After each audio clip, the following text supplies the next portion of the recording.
Hello guys, welcome back to my new blog. तो हम लोग निकल चुके हैं वीडियो बनाने के लिए।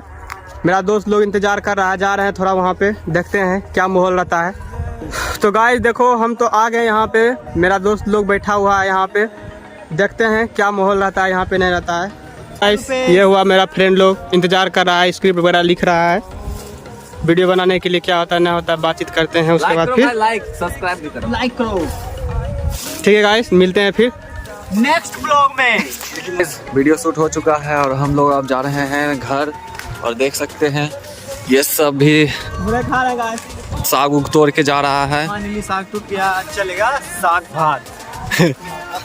ये वीडियो शूट करने आता है कि साग तोड़ने आता है, कुछ पता ही नहीं चलता।